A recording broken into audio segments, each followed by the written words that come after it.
और में रखे जाने के आधार पर यानी कि सदन में पेश करने के आधार पर विधेयक होता है। दो प्रकार का, पहला विधेयक है जिसको सरकारी विधेयक कहा जाता है, दूसरा विधेयक जिसको गैर सरकारी विधेयक कहा जाता है। अब आपको पता कैसे चलेगा कि कौन सा विधेयक सरकारी है और कौन सा विधेयक गैर सरकारी है, ये भी तो क्लियर होना चाहिए कि कौन सा विधेयक सरकारी है और गैर सरकारी। इसको पहचान करने का तरीका क्या है, इसके लिए आप लोगों को मैं एक ही चीज बताऊंगा और उस चीज को आप लोगों को याद रखना है हमेशा के लिए, ताकि सरकारी और गैर सरकारी विधेयक में आप लोग को डिफरेंस यानी कि अंतर करने में कोई प्रॉब्लम ना हो।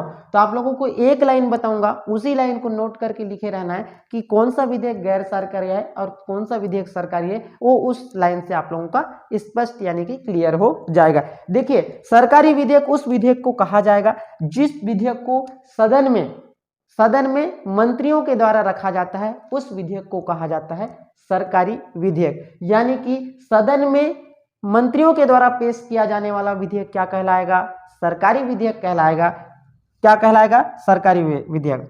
वह विधेयक लिखो, वह विधेयक जिसको सदन में मंत्रियों द्वारा पेश किया जाता है,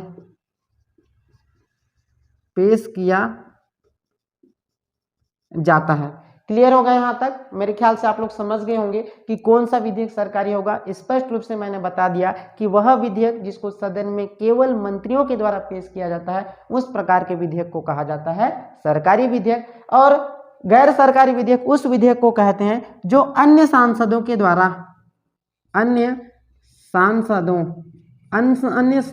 द्वारा सदन में पेश किया जाने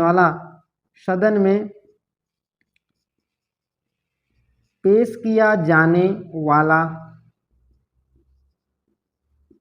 विधेयक।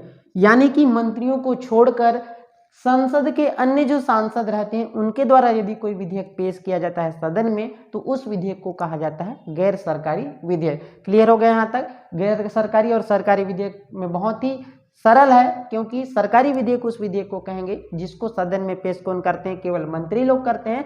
और मंत्रियों के अलावा अन्य सदस्य क्या करते हैं, अन्य संसद के सदस्य यानी कि सांसद जब विधेयक को पेश करते हैं सदन में, तो उस विधेयक को कहा जाता है गैर सरकारी विधेयक कहा जाता है।